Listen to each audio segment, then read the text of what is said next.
Great.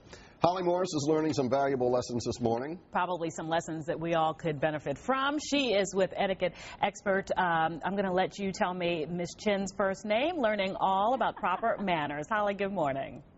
Good morning. It probably says Christine Chen in your script, but she prefers to go by Chris. I asked her that, if it was okay, what she would prefer to be called, which is the polite thing to do, and she said Chris. And you know what is fun about hanging with Mrs. Chen is that we have all learned something here this morning when it comes to minding your manners. And here's the thing about manners. You know what? There are old school manners that always still work, but then there are new school manners too, because etiquette evolves as life evolves. And Mrs. Chen, would you agree with that? I mean, we didn't always have to worry about BlackBerries and iPods at the table way back when. Absolutely. Etiquette rules change as society changes. And I'm assuming that we don't use those at the table. No, never. Nothing goes on the table. See the horror in her face, people? No, we don't use them at the table. Okay, so tell me what we're doing here. Okay, right now the students are being served, and if you notice the wait staff, they are serving the bread from the student's left side, the drink is being served from the right side, and they are not touching anything on the table until our guest of honor takes a seat. And the guest of honor, or the host or hostess of the event, signals that the meal is about to begin when they place their napkin on the lap. So someone's going to seat me? Yes, we have a young gentleman. Joshua is going to seat you. Why, thank you, Joshua. That's so nice of you. All right. Good job, Joshua. And then when I do this, I'm the guest of honor. I just open it halfway. Halfway, and on my lap. The rest of you will go ahead and open your napkin. And everybody else can. And so now we're doing something called continental style? Yes, and if you notice, you have a delicious meal served in front of you. And when I am teaching etiquette, we use a fig Newton because that works very well in cutting and eating a fig Newton to demonstrate continental style.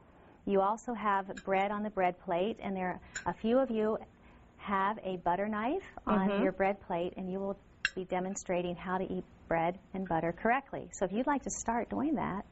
So what do I do? Okay. I don't want to do it wrong. I don't usually get nervous, but I feel very nervous. I want to make sure you tear off a bite-sized piece. You butter that one bite-sized piece, and then you eat that and put your bread back onto the butter plate. Very simple. You never cut the bread in half and butter the entire piece. And you don't try to eat the entire piece in one bite. No. Right. Okay, and then the butter knife rests at the top of the plate where you found it. Oh, right there. Okay. Very good. So now we're moving on to our huge entree of the fig Newton. Yes. Okay.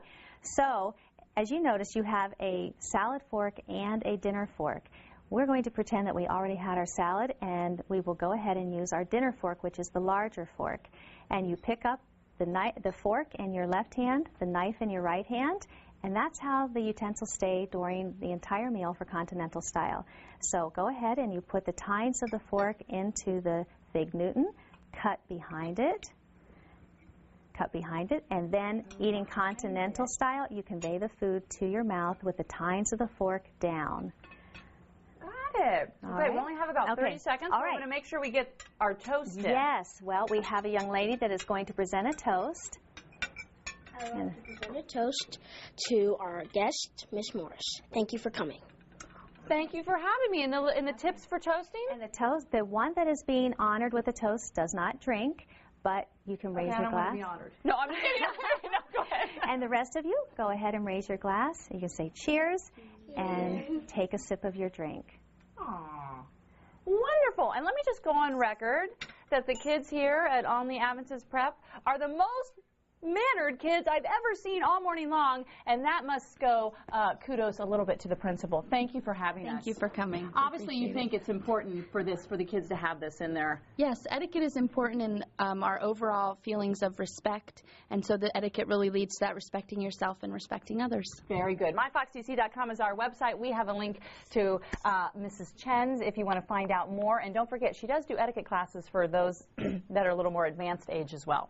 Back to you, Mrs. Seymour. Well, thank you very much, Mrs. Morris. Well, there are millions of pets in shelters and rescues waiting for forever homes, of course. And if you're thinking about adopting one of those pets, and we've got you covered with our weekly pet project. Joining us now, our friend Sandra Navarra, who is a volunteer.